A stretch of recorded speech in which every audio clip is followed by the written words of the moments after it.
Bom dia, boa tarde ou boa noite, sejam bem-vindos a mais um vídeo do canal. Eu sou Cleiton Mo e hoje eu vou usar um pouco. Eu vou tentar usar Digimon para explicar Darwin, a teoria evolutiva, ou a teoria evolutiva para explicar em Digimon. Do quê? Ou ambientalizar a teoria evolutiva em Digimon. Então vamos lá. Bem, como todo mundo já sabe, quem acompanha o canal, né, quem já viu alguma coisa ou outra, sabe que eu já falei da teoria evolutiva em Pokémon algumas vezes, tá? E já usei como referência vários recursos. E que em Digimon é bem difícil. Sim, também sou fã de Digimon, não é só de Pokémon. Tenho nenhum preconceito nenhum com o outro, tá? Mas é muito complicado de falar sobre a teoria evolutiva em Digimon, mas eu acho que eu consegui finalmente pensar em alguma coisa. Eu acho que a coisa mais importante que a gente pode falar em Digimon a respeito da teoria evolutiva são as evoluções divergentes e convergentes, tá? A parte das evoluções divergente e convergente, o que são? Como eu já falei em outro vídeo, a evolução divergente é quando um animal ele é separado, um grupo de animal daquela mesma espécie, ela é separada por exemplo, uma barreira geográfica. Sei lá, um lago que apareceu depois de uma tempestade ou algo desse tipo. Fez na água, criou um lago, ficou de um lado e do outro. Ou um terremoto que criou uma fissura e impediu. Uma montanha que acabou subindo uma colina ou uma montanha que acabou separando os bichos por causa de um terremoto. Enfim, o que é que seja um impedimento ali espacial que segregou os dois grupos.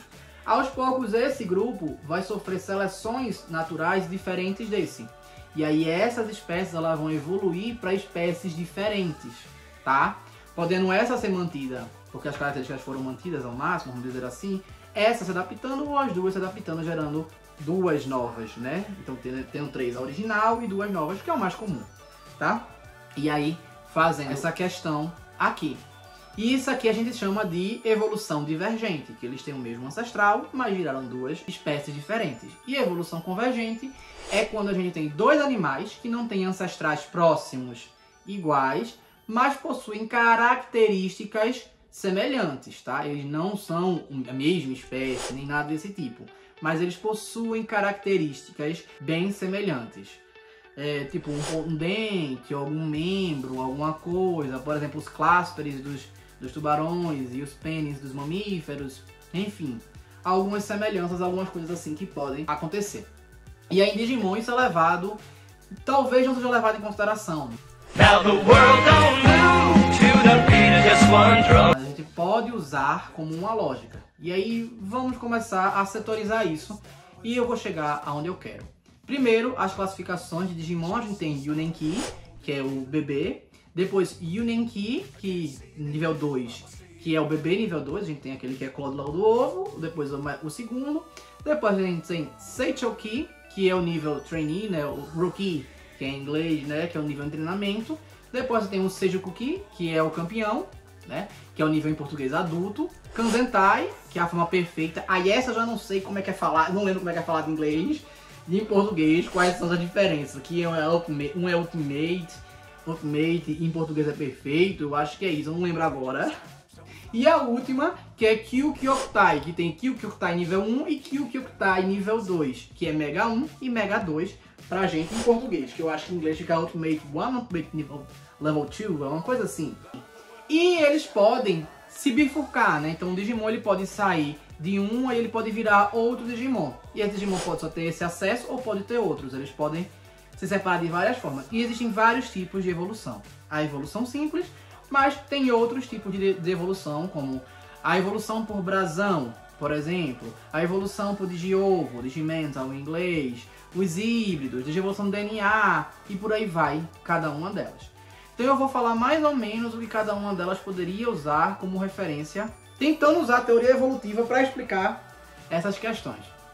Então vamos começar primeiro com o Digiovo. O que seria o Digiovo, né? O Digimental é justamente um recurso que aquele animal, nesse caso o Digimon, ele conseguiu encontrar e tirar proveito daquilo para poder se tornar outra espécie. No caso da teoria evolutiva, poderia ser simplesmente um animal que ele encontrou uma alimentação mais nutritiva, né? E apenas ele, dentro da comunidade, consegue tirar proveito daquele alimento. através dessa alimentação dele com aquilo ali, ele consegue se sobressair aos demais, ou seja, ele mudou a dieta dele e por causa disso ele consegue se sobressair aos demais. Aos poucos os outros vão sendo abafados, porque se aquilo é hereditário, ou os filhotes dele vão herdar, e aí cada vez mais vai aumentar esse número, e o outro que tem a alimentação limitada e escassa vai para a vala, né? Então, o Digimental pode ser interpretado dessa maneira, como um recurso a mais que um Digimon encontrou para ele poder se sobressair do grupo que ele fazia parte, como o Patamon vira Pegasumon com o Digiovo da Esperança, por exemplo, né? É um exemplo aqui. Só que aí a gente também traz outros conceitos nesse tipo de evolução, né? Porque os Digiovos eles trazem um conceito realmente por trás, como esperança, coragem, sabedoria, amor e tudo mais. Então seria imbuir daquele recurso no Digimon para ele poder virar outra forma. Ah, só uma observação aqui, né? Que eu acabei não comentando.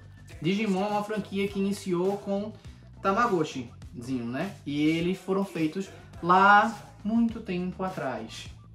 E quando ele foi setorizado, não levaram necessariamente em consideração a teoria evolutiva. Eles fizeram Digimons aleatoriamente para poder encaixar dentro de um brinquedo de Tamagotchi para poder fazer lá a coisinha. Mas eles levaram em consideração as formas elementais, para que um Digimon só ele pudesse passar da água, para a terra, para o ar, dependendo de como ele evoluiria, como ele seguiria o padrão dele, para poder abarcar tudo.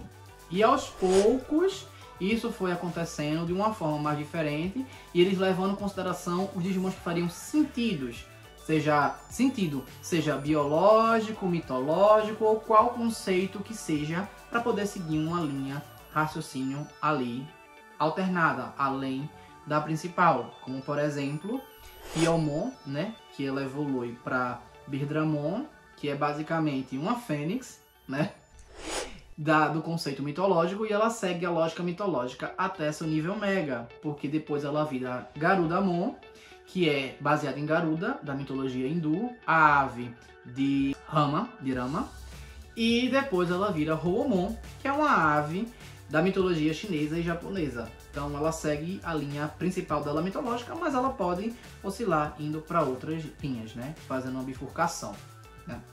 Mas fechando esse adendo agora, voltando para os outros tipos de evolução. A evolução híbrida normalmente é associada a Digispíritos, né? Então é um Digimon, um ser humano que pegou a energia espiritual dele e colocou nele, né? Para poder virar outro bicho, como é o caso que aparece em Digimon Frontiers e todos lá os escolhidos. Também aparece em Digimon Last Evolution, Kizuna, também acontece algo parecido.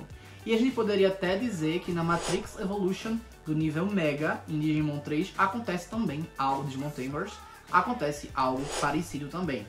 Nesse caso, a gente pode usar duas interpretações biológicas. Uma delas, daquele recurso que deu uma força a mais porque aquele animal soube aproveitar, ou simplesmente uma associação evolutiva, ao qual as duas espécies se beneficiaram, né? Então é chamado na teoria evolutiva de coevolução, uma espécie dependente de outra.